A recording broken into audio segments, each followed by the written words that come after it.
नमस्कार साथियों, प्रवक्ता 2013 के पेपर हम सॉल्व कर रहे हैं। आज पार्ट 2 है।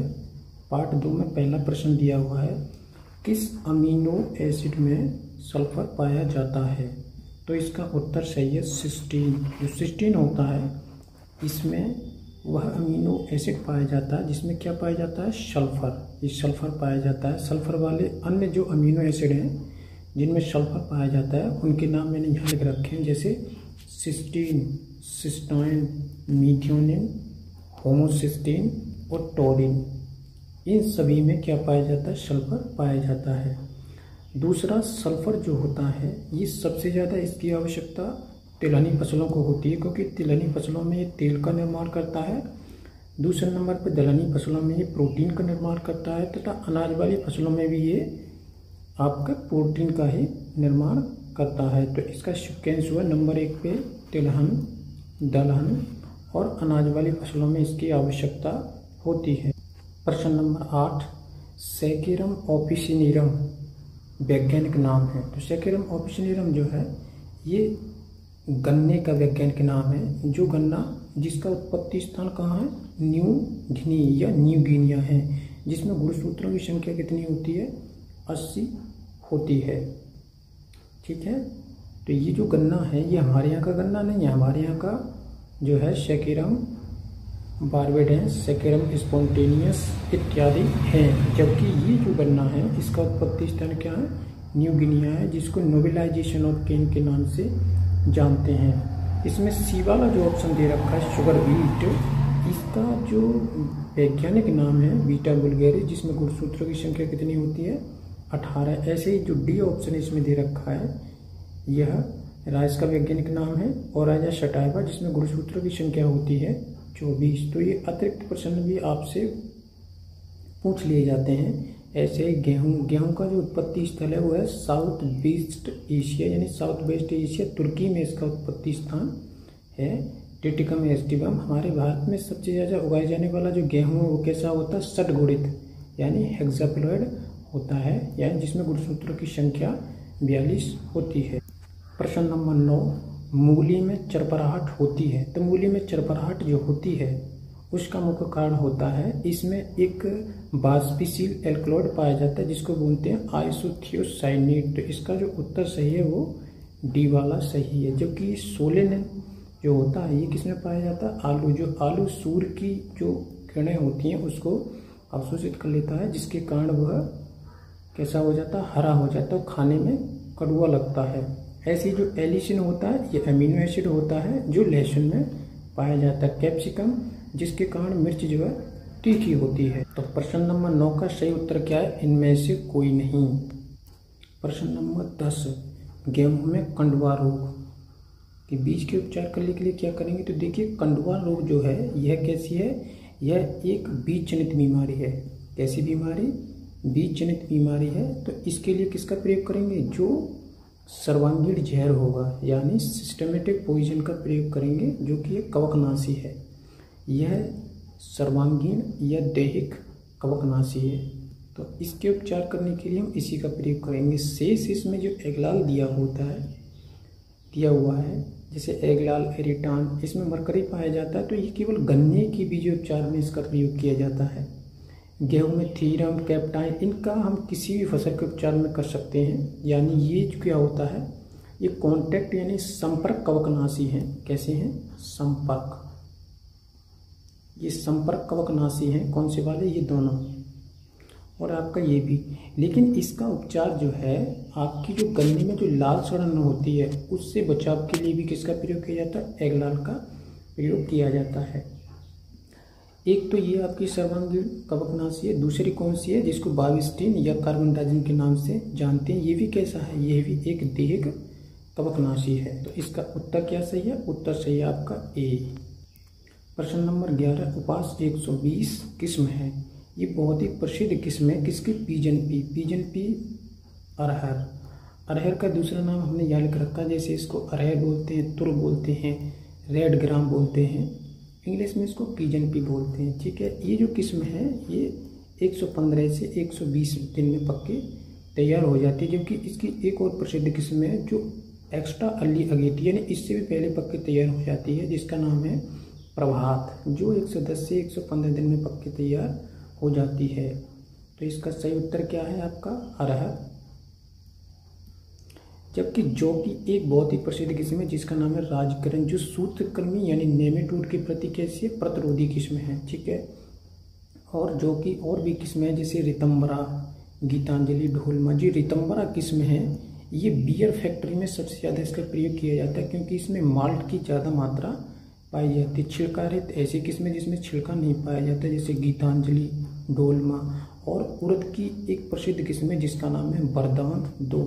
प्रश्न नंबर 12, फूल गोभी में बिपटेल का कारण। बिपटेल का मतलब होता है, बिपटेल यानी इसमें पतली सी पत्ती, यानी इनका जो फलक होता है वो पूर्ण विकसित नहीं हो पाता है। तो टेल मतलब पूंछ की जैसी पतली पत्ती संरचना बन जाती है, जिनके पर्ण फलक कैसे होते हैं, अविकसित हो जाते हैं। ऐसा इसलिए होता है क्योंकि इसमें क्या होता है, अम्लीय मृदा में मोलिब्डेनम की कमी हो जाती है, जिसके कारण ये फूल गोभी में लगने वाला देहिक विकार उत्पन्न हो जाता है। तो ये कब होता है, जब मृदा अम्लीय हो जाती है, इसका पीएच मान 7 से बहुत ज़्यादा कम हो जाता है।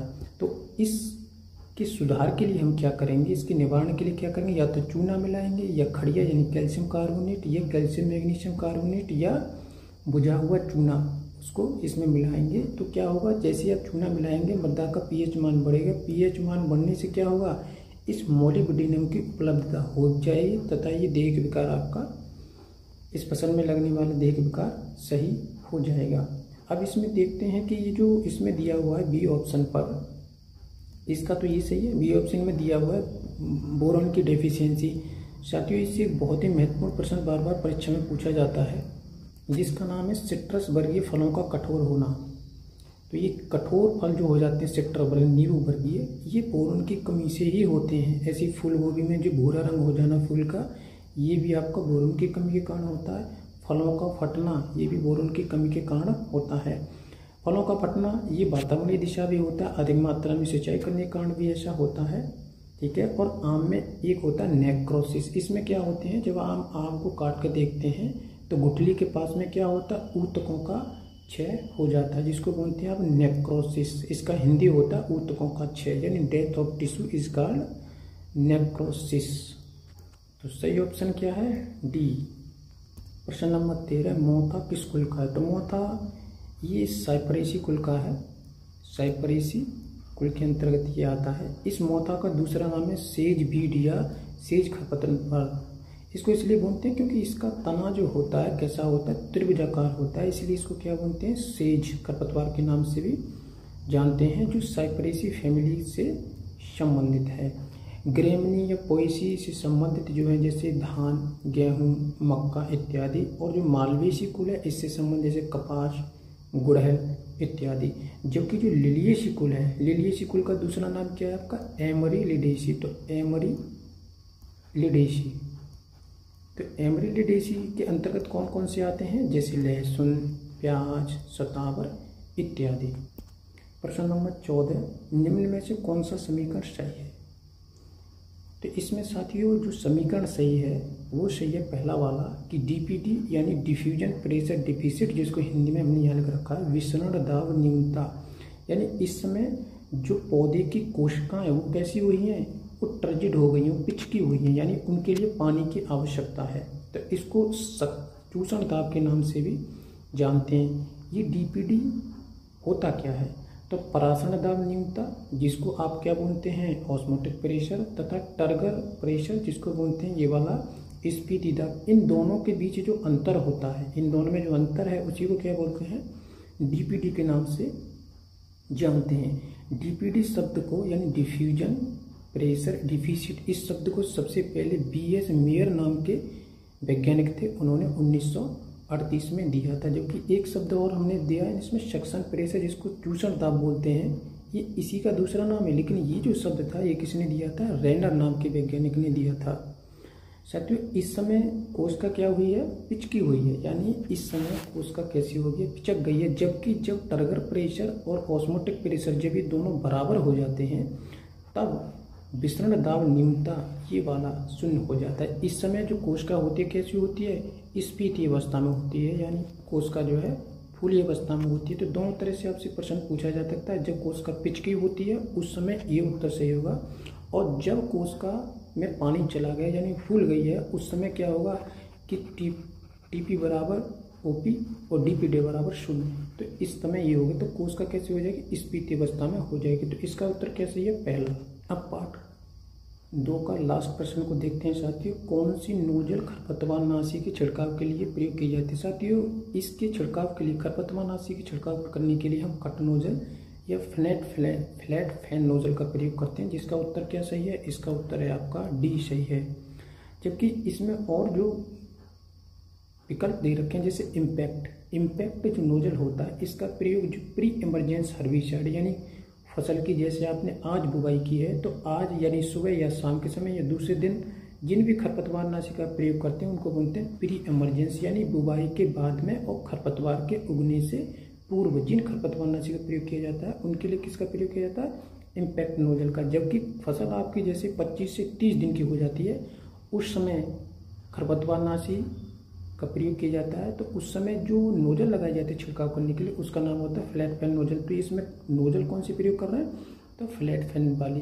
जबकि ये कौन नोजल जो होती है, यह इसको रिंग नोजल के नाम से जानते हैं। इसका प्रयोग किया जाता है आपका कीटनाशक के छिड़काव करने के लिए। तो इस प्रकार से इस 15वां जो प्रश्न है इसका उत्तर सही क्या है, फ्लैट फैन नोजल। धन्यवाद साथियों, आज के लिए इतना ही।